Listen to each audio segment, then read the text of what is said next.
There's no version of life that doesn't include setbacks.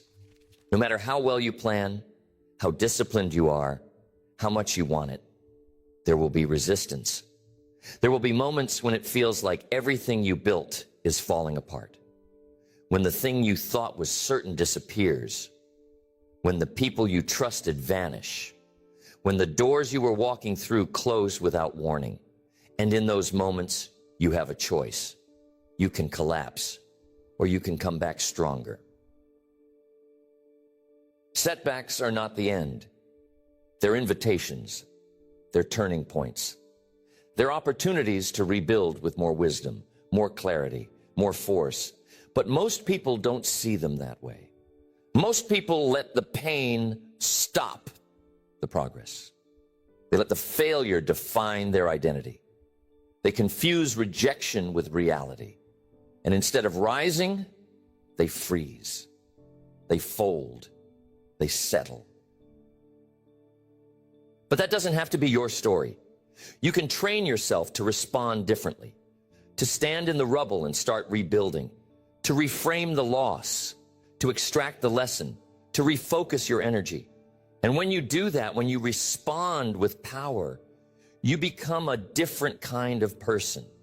You become unshakable, not because you're immune to struggle, but because you refuse to stay down.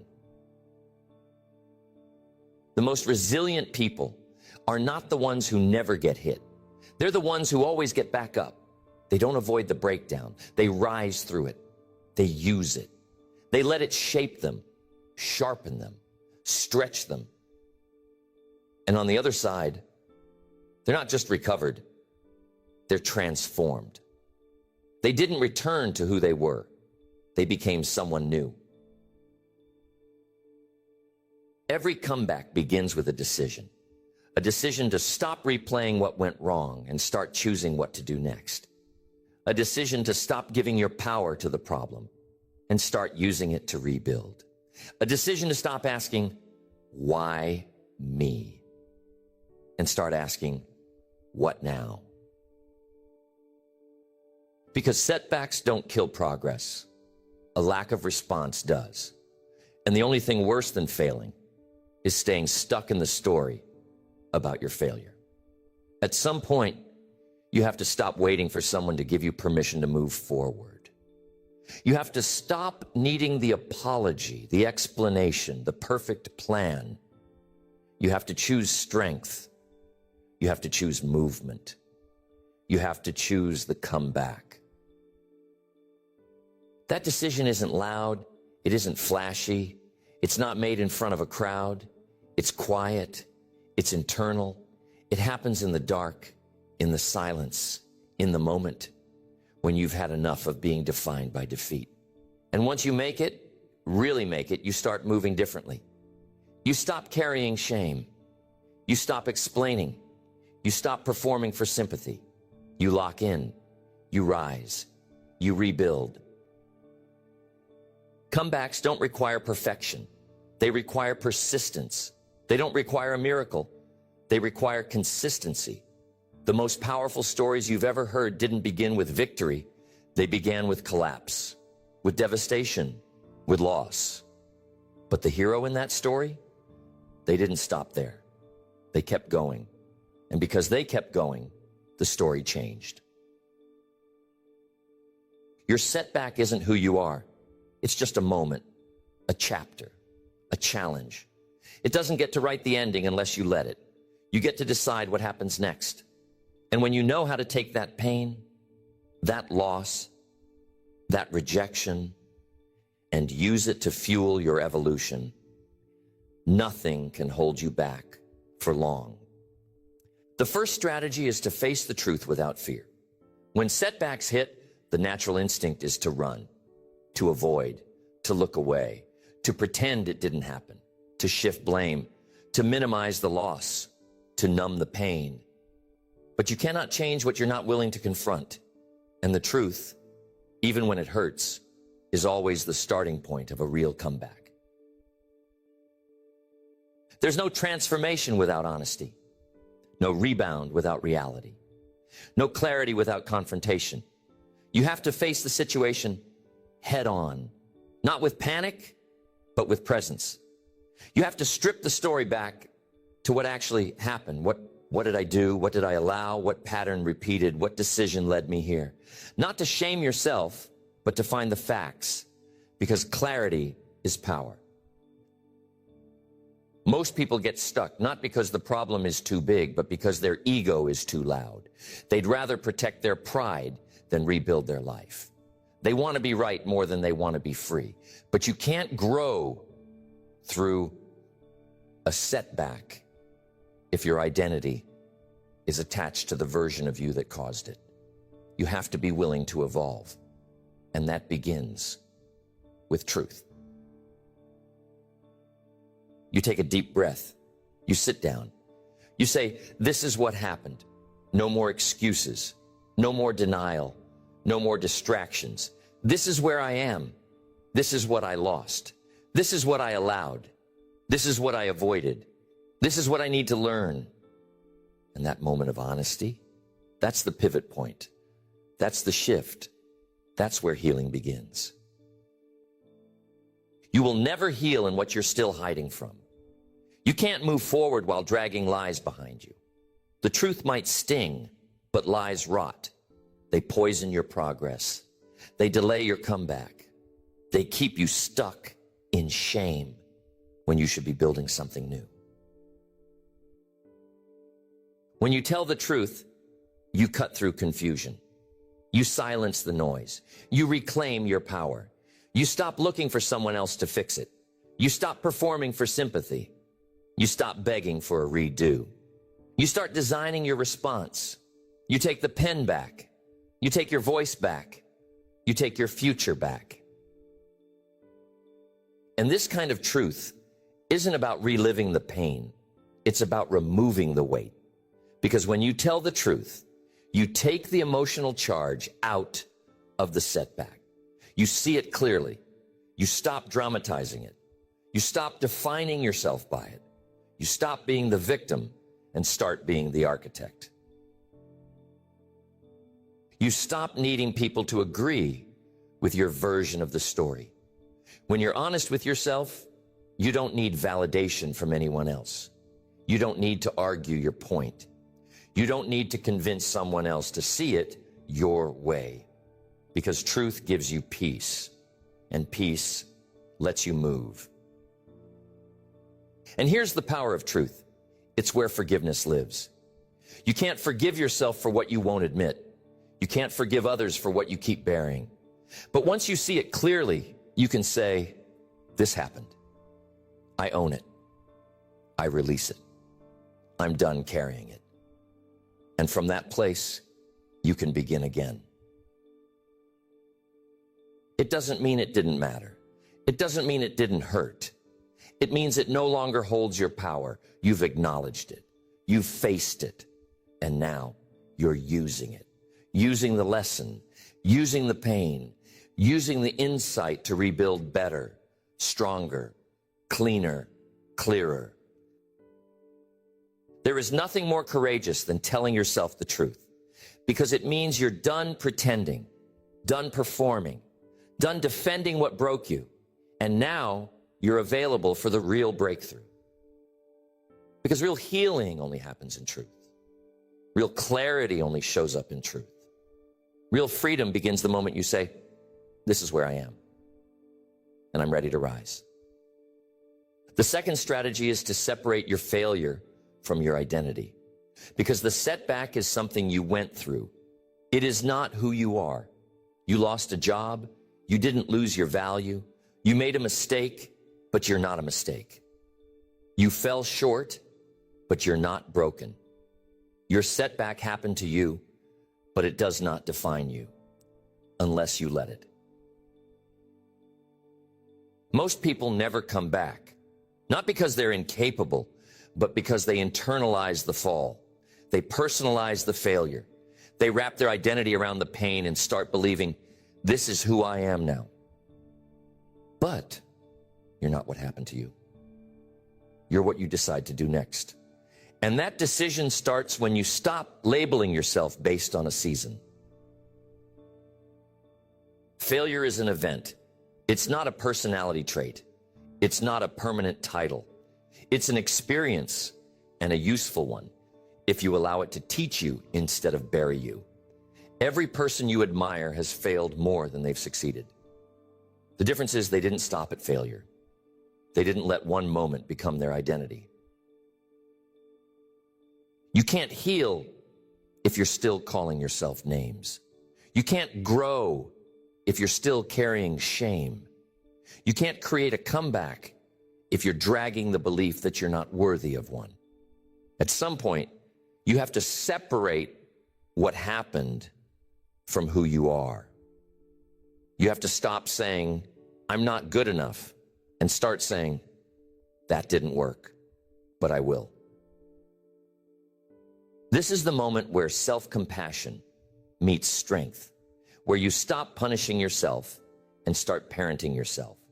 You speak to yourself with honesty, yes, but also with respect. You say, I didn't get it right, but I'm learning, I'm growing, and I am not staying here. That voice, that energy, that's the beginning of transformation. Because identity drives behavior. If you see yourself as stuck, you will act stuck. If you see yourself as a failure, you will repeat failure. But if you shift the identity, even before the results shift, your actions will follow. You'll walk like someone who's building again. You'll move like someone who's rising. You'll show up like someone who still believes in what they carry. One of the most important questions you can ask after a setback is, who do I believe I am right now? Not what did I do? Not what did I lose? But who am I choosing to become in the middle of this? Because your comeback won't be powered by your resume. It will be powered by your identity, by the story you decide to tell yourself when everything feels uncertain. This doesn't mean you ignore what happened. It means you stop letting it own you. You extract the lesson without absorbing the lie. You rebuild your confidence from the inside out, not by pretending, but by choosing. Choosing to define yourself by your potential, not your past. And it's not one choice, it's daily. You will feel the pull to shrink. You will feel the weight of doubt. You will hear the old stories rise up. But every time you remind yourself, I am not what I went through. I am not what I lost. I am not the worst thing that happened to me. You take your power back. You anchor your identity in truth. You become someone who rises, not because you have to, but because that's who you are. That's what you do. You've stopped tying your worth to a result. You've started tying it to your resilience, your character, your decision to grow. That identity, anchored in strength, not in shame, is what will carry you through. The third strategy is to reconnect with your reason. When life hits hard, when the plan falls apart, when the loss knocks the air out of your lungs, when the thing you trusted crumbles, it's easy to lose your why, to disconnect from your mission, to forget what you were fighting for. And without a reason to rise, staying down starts to make sense. You don't need more motivation.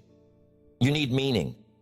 You need a reason deeper than the resistance, a reason bigger than the pain, a reason that speaks louder than the fear, because setbacks scream.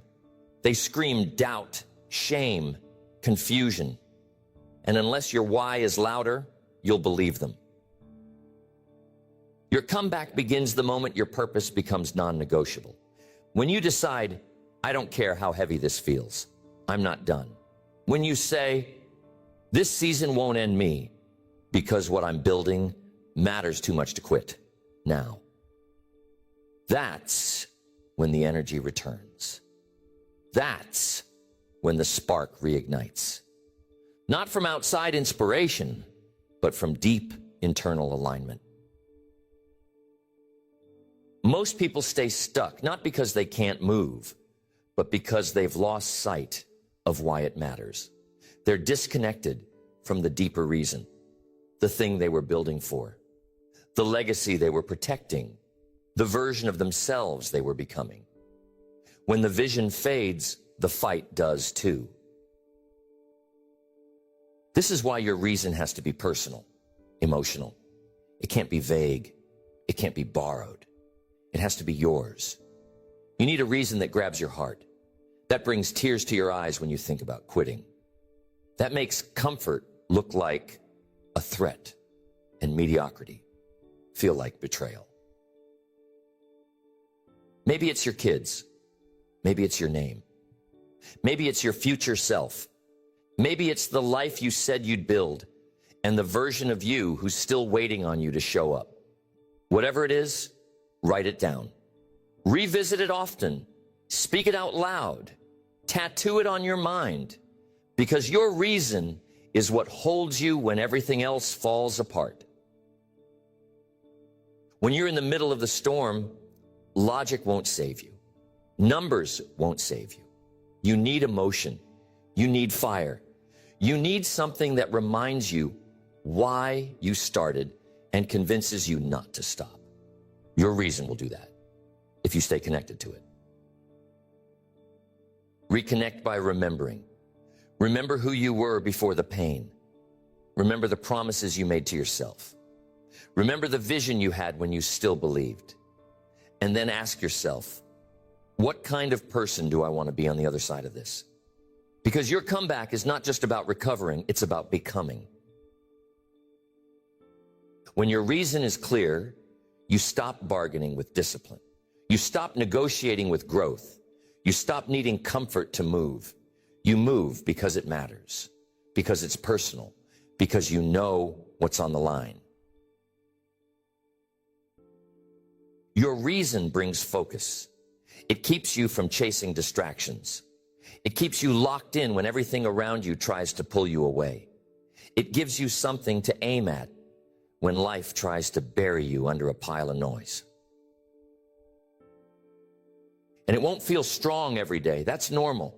But when it fades, you revisit it. You remind yourself. You write it again. You speak it again. You refuse to let temporary discouragement erase long-term direction. Because when you have a reason, you don't need perfect circumstances. You just need to remember who you are and what you're building. You just need to move imperfectly, inconsistently, painfully, but still move, because your why is stronger than the setback. The fourth strategy is to shift your language, because the words you speak about your situation are shaping your relationship with it. Every time you describe your life, you reinforce it. Every time you tell the story of your setback, you either empower your future or re-energize your pain. Words are not just commentary, they are construction. They either build your comeback or keep you circling your breakdown. Most people don't realize how much damage their language is doing. They say things like, I'm just stuck, or nothing ever works out for me, or this always happens. And every time those words leave their mouth, their identity locks around the setback even tighter. Because what you speak becomes what you believe. And what you believe becomes what you expect. And what you expect becomes what you live. If you want to recover, you need to speak from a different place. Not from fear, not from frustration, from truth, from vision, from the person you are becoming, not the person who got knocked down.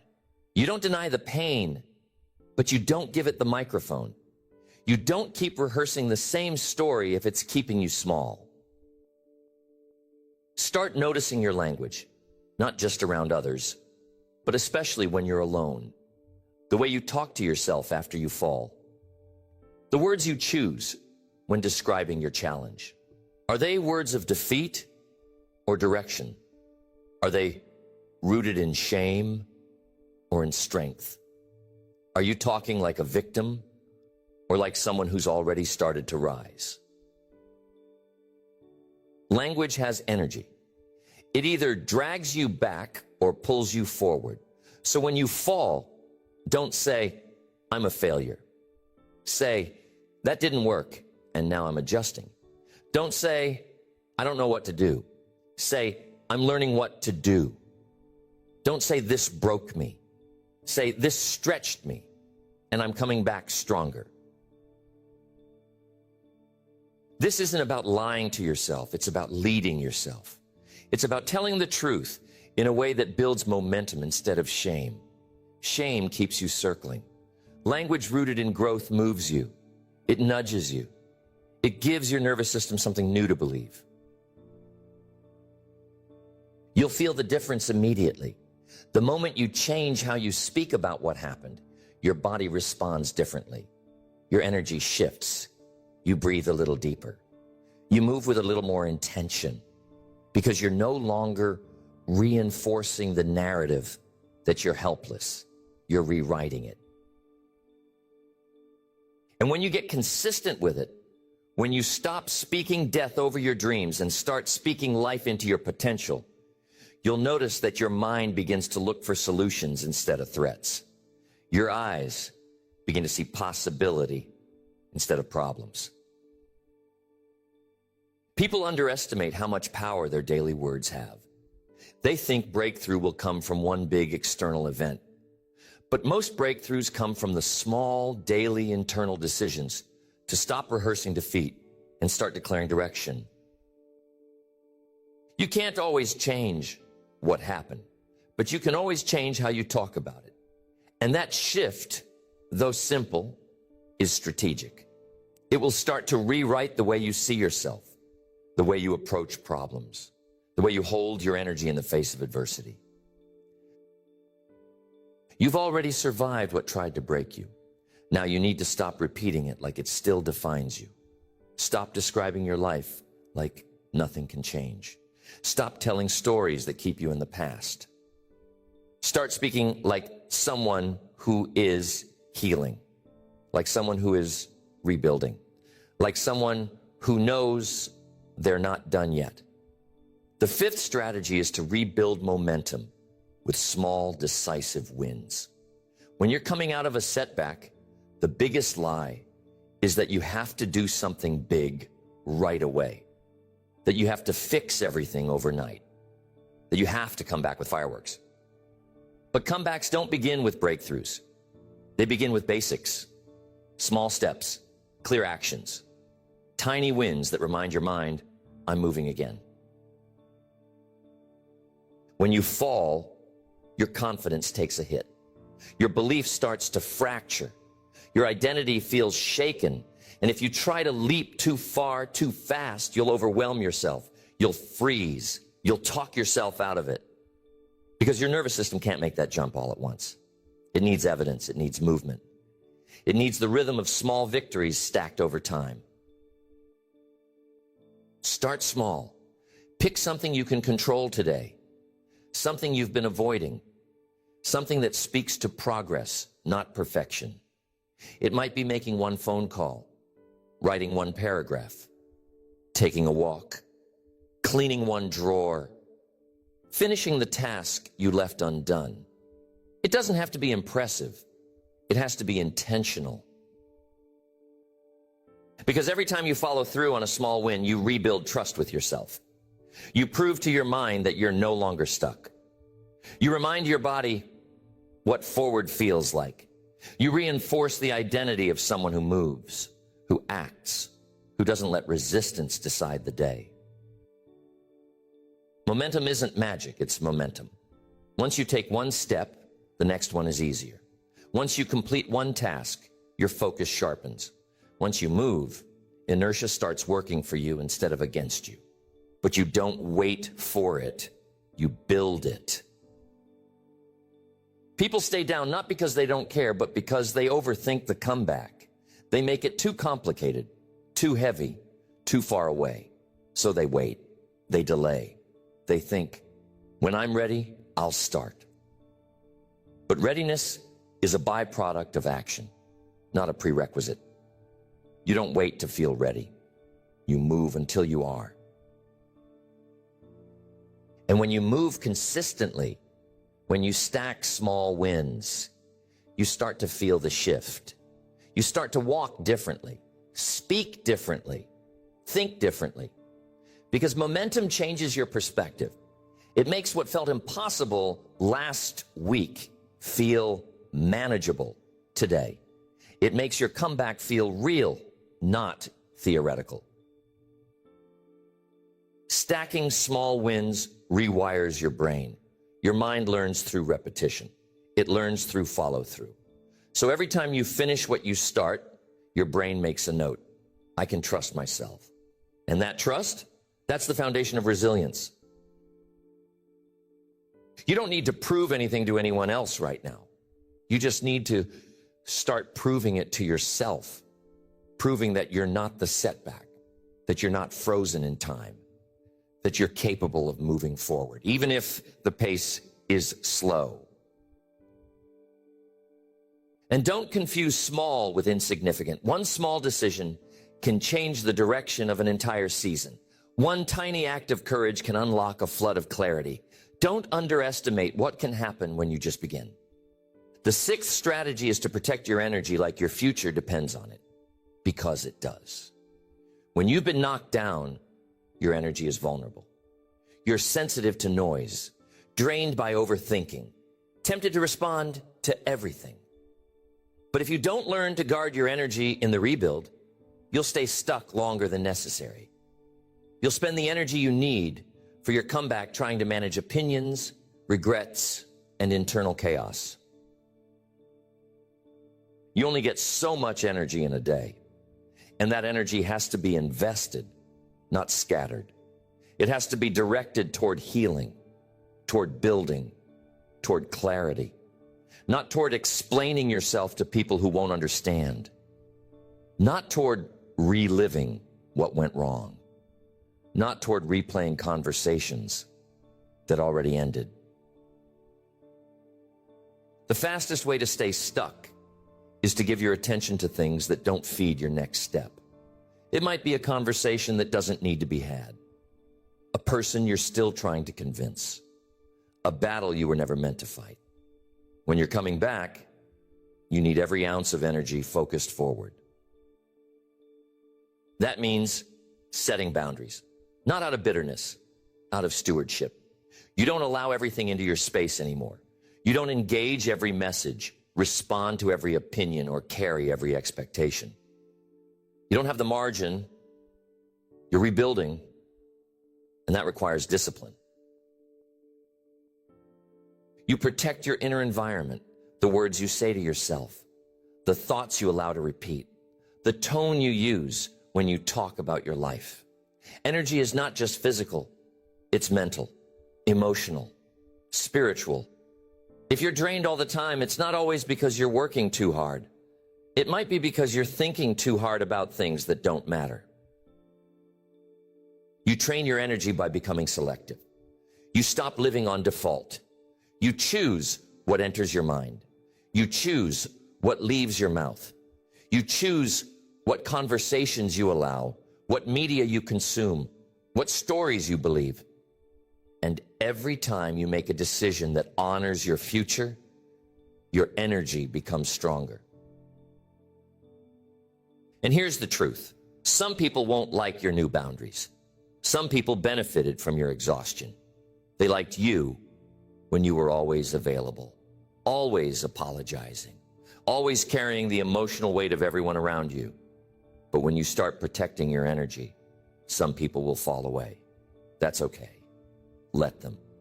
Your future requires a new version of you, and not everyone will have a seat at that table. You don't owe anyone access to your peace.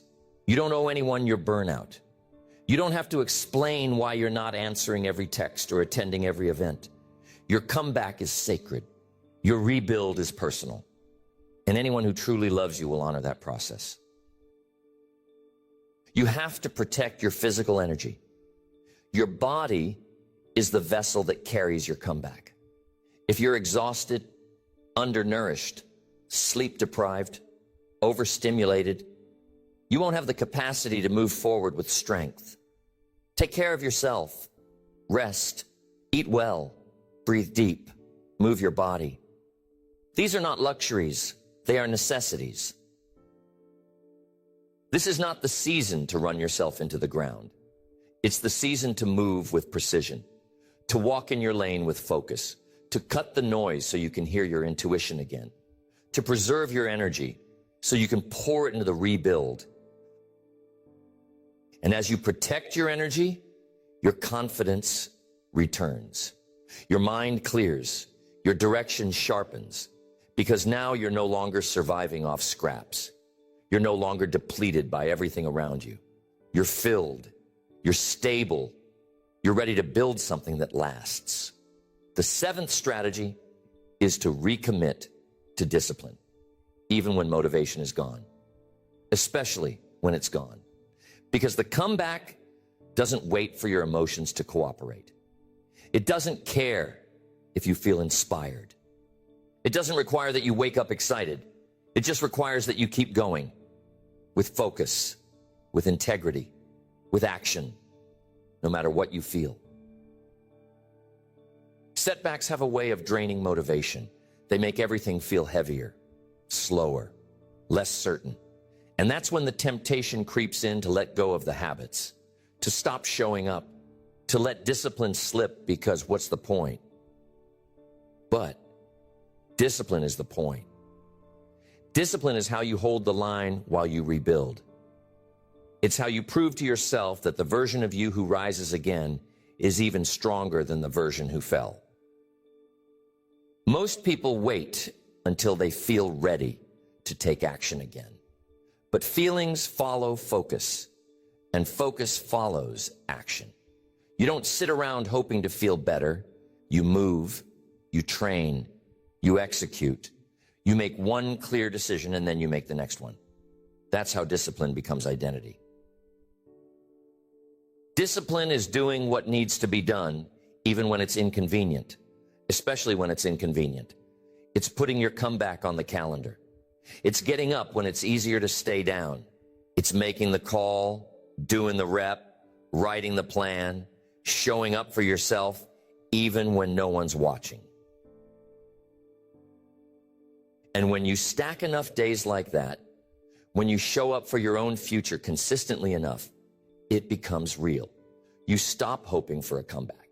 You start living it, not because everything's fixed, but because you've stopped waiting to feel perfect before you act. Discipline brings you back to center. It grounds you. It gives you rhythm when life feels chaotic. You may not be able to control the storm, but you can control your habits inside the storm. You can choose your actions. You can own your effort. You can lead yourself with clarity, even when nothing around you makes sense. This is why you keep your routines, even when the results are slow. You keep your morning practices, even when the breakthrough feels far away. You eat well. You move your body. You stay accountable. Not because it's flashy, but because it's who you are now. Your comeback is built on structure. It's built on repetition. You rebuild your confidence by following through. You rebuild your stability by creating order. You rebuild your identity by choosing discipline over emotion, again and again until it becomes your new default.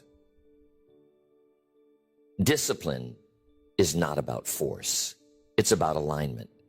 It's the decision to keep acting like the person you said you'd become, even when you don't feel like that person yet. And over time, that behavior becomes belief. That repetition becomes resilience. You don't need to be perfect. You just need to be consistent. You just need to show up. Even if you're crawling, even if it's messy, even if your best today doesn't look like your best yesterday. Discipline is flexible like that. It meets you where you are. It carries you when motivation won't. And eventually it transforms you, not just your habits, not just your outcomes. You, your mindset, your posture, your standards, your ability to trust yourself in any season, because now you're not just hoping you'll make it. You know you will, because you're disciplined enough to keep going. The 8th strategy is to use pain as a path, not a prison, because the setback hurts. It knocks the air out of your chest. It leaves you confused, disoriented, grieving something you thought would last. Pain shows up fast. It doesn't ask for permission. And when it hits, you have 2 choices. Let it break you or let it shape you. Pain is a teacher, one of the most honest teachers you'll ever meet. It doesn't flatter. It doesn't sugarcoat. It tells you where you've been ignoring reality. It shows you what needs to be healed. It reveals where you've been settling. And it opens a door, not to punishment, but to transformation. Most people try to escape pain as fast as possible. They run to distraction, to denial, to busy work, to something, anything that keeps them from having to feel. But pain that is avoided gets stored. It hides in the background. And it keeps replaying itself in patterns and people and situations that feel different, but end the same. You can't heal what you won't feel. You can't use the pain if you keep burying it. The power comes not from avoiding it, but from stepping into it with courage and asking, what is this pain here to teach me? That question changes everything. Because pain always has a message. Maybe it's teaching you that you ignored your instincts, that you betrayed your boundaries, that you handed your power to something that didn't deserve it, that you outgrew a situation long ago, but stayed because it was familiar. Pain tells the truth, not to shame you, but to free you. And when you're willing to face it, not dramatize it, not drown in it, but face it, you find the lesson. You find the wisdom. You find the strength you didn't know was there. And that strength becomes the foundation for the comeback. You stop seeing the setback as punishment and start seeing it as preparation, as redirection, as divine alignment. Because sometimes the door closes not to ruin you, but to rescue you. And sometimes the pain is the thing that gets your attention when nothing else could. When you use pain as a path, you stop asking, why did this happen to me? And start asking, what is this building in me? You stop reliving the moment it broke and start leaning into the version of you it's breaking open. The stronger, wiser, more grounded you that only comes through fire. Pain doesn't mean you failed. It means you felt. It means you tried. It means you were brave enough to care, brave enough to risk, brave enough to believe. And now it's time to be brave enough to rebuild. This doesn't mean rushing through it. It means not wasting it. It means sitting with the ache until the lesson emerges, until the emotion softens, until the fog lifts. It means trusting that even in this, especially in this, something meaningful can be born. Because some of your most powerful clarity will come from your deepest confusion. Some of your greatest growth will come from your greatest loss. And some of your most beautiful beginnings will start in the middle of your most painful endings. So don't let pain stop you. Let it teach you. Let it soften you without making you fragile. Let it strengthen you without making you hard. Let it shape you into someone who can hold the next season with more wisdom, more gratitude, more resilience than ever before. The 9th strategy is to get crystal clear on who you're becoming. Because after a setback, the worst thing you can do is try to return to who you were. That version of you didn't survive the storm. You did. That version of you didn't know what you know now, didn't carry what you now carry. The goal is not to go back. It's to evolve forward, to become someone new, someone deeper, someone stronger, someone with the wisdom that only failure, pain, and challenge can teach. You can't create a powerful comeback if your goal is to rewind. You need vision, not just to fix what broke, but to reimagine who you're becoming. Because people who don't know where they're going tend to repeat where they've been. And if you're not intentional, you'll fall back into the same patterns, the same environments, the same limitations that created the setback in the first place. The question isn't just, how do I bounce back? It's, who am I becoming because of this? What habits need to die? What beliefs need to shift? What boundaries need to be built?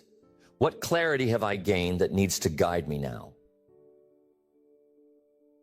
When you get clear on who you're becoming, decisions get easier. You stop negotiating with the old version of you. You stop taking advice from people who only know your past. You stop trying to convince people to understand a version of you they've never met. Because this new version, it's not for everyone. It's for the life you're building now. You start saying no more. You start protecting your space more. You stop explaining and start executing. Not because you're arrogant, but because you're focused. Because you know exactly who you're becoming. And anything that doesn't align with that no longer fits. This is your chance to reset. Not just your habits, not just your schedule, your identity. You get to rewrite the narrative. You get to stop being the person who used to and start being the person who now is. You get to release in the guilt, the shame, the need to carry every mistake like a permanent label. You don't heal by dragging the old story into the new chapter. You heal by writing a new one, by speaking like the person you're becoming, acting like the person you're becoming, thinking like the person you're becoming, even before you fully feel like them. This version of you, they move with clarity. They don't wait for applause. They don't need permission. They know what matters. They've been through fire and they carry the lessons. They don't waste time. They don't apologize for growth. They show up with intention and protect what they're building. You build this version of you by making aligned decisions, not dramatic ones, not emotional ones, quiet, grounded, repeated decisions that reinforce your new identity. You make a plan, you create structure, you build rhythm. You say, this is who I am now, and then you live like it. And on the days you don't feel like it, you act like it anyway, because you're not faking, you're forming. And the more you form, the more you believe. The more you believe, the more you act. The more you act, the faster the old identity fades. And one day, it's gone. And you're not pretending anymore. You're just living the comeback. The 10th strategy is to finish the story. Not the story that happened. The story you're still writing. The story about what the setback meant. About what it did to you. About what it took from you. Or what it built inside you. Because every setback writes a first draft. But you get to write the ending. And until you do, it's not finished. Until you do, you're living in the middle of a sentence that's still open. Most people don't realize they're still living inside a story that they didn't choose. Something painful happened. Something collapsed. Someone left. Something failed. And instead of writing their own interpretation of that moment, they accepted someone else's. Or worse, they let silence finish the story for them. You know what's happening when you hear yourself say, I guess I'm just not meant for that. Or, I'll never recover from this. Or, people like me don't win. That's not truth. That's a story. A story that was born in pain. A story that's begging to be edited, to be rewritten, to be finished with strength, not shame. You have to reclaim authorship of your life. You have to stop waiting for someone to rescue the narrative. You have to stop acting like the chapter is over just because you hit a difficult line. Setbacks are not conclusions, they're commas. They pause the momentum, but they don't erase the mission unless you stop writing. You are not finished. Your comeback is not a fantasy, it's a decision. You get to pick up the pen and say, yes, that happened. Yes, it hurt, but here's what happened next. And you write that next part through your choices, through your response, through your discipline, your healing, your courage to rise again. And it doesn't have to be loud. You don't need to prove it to anyone. You don't need to make a speech. You don't need to post about it. Just finish the story quietly, strongly, intentionally. Finish it by showing up again, by rebuilding, by growing, by healing. Your future is watching. Your future is waiting. And it doesn't care what happened back there. It cares about what you do from here. It cares about how you close the loop, about whether you let that chapter define you or whether you use it to deepen the story of your strength. There is power in resolution, power in completion, power in standing over the ashes of what broke you and saying, I'm still here, and I'm not just surviving, I'm writing something new. So decide to finish it. Decide to stop letting the pain be the last voice. Decide that you will rise, not by accident, but on purpose.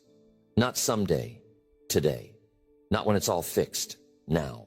You already have everything you need. The comeback starts with you. Turning a setback into a comeback isn't just about what you do, it's about who you become in the process. It's not about bouncing back to the same place. It's about rising into something stronger, something wiser, something more complete.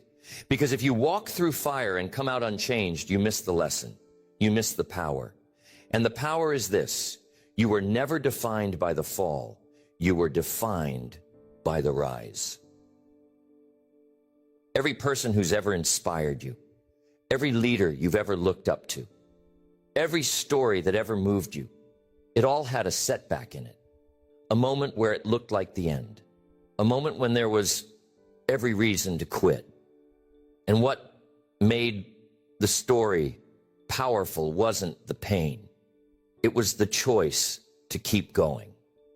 That's what makes a comeback mean something.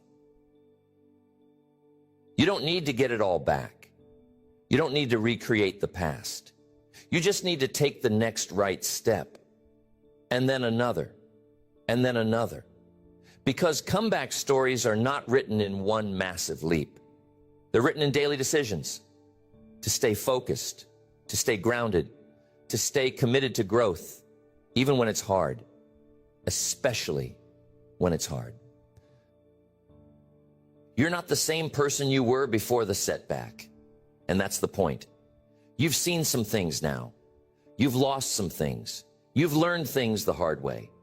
And that learning, that scar tissue, that weight you carry for longer than you should have, that's your fuel now. That's your wisdom now. That's your strength. It's easy to celebrate success, but what's far more powerful is learning how to celebrate recovery. Learning how to honor the quiet strength it takes to get back up, to start again, to rebuild when no one's clapping and nothing's guaranteed. That is a sacred kind of power, a rare kind of resilience, and it's already inside you. So don't wait. Don't wait for perfect. Don't wait for proof. Don't wait for everything to be lined up. You already know what to do. You've already felt the pull to begin again. You've already survived what was meant to stop you. Now, it's your turn to rise. Not as a reaction, but as a declaration. This is who you are now. Not just someone who got through it. Someone who learned, who shifted, who grew, who leads themselves differently now, who moves with clarity now, who speaks with strength now, who doesn't need the past to approve of the future they're building. You're not broken. You're becoming. You're not behind. You're being prepared. And you're not late. You're right on time to take control of your narrative, your energy, your focus, and your future. The setback is part of the story, but it's not the whole story. And the rest, that's yours to write.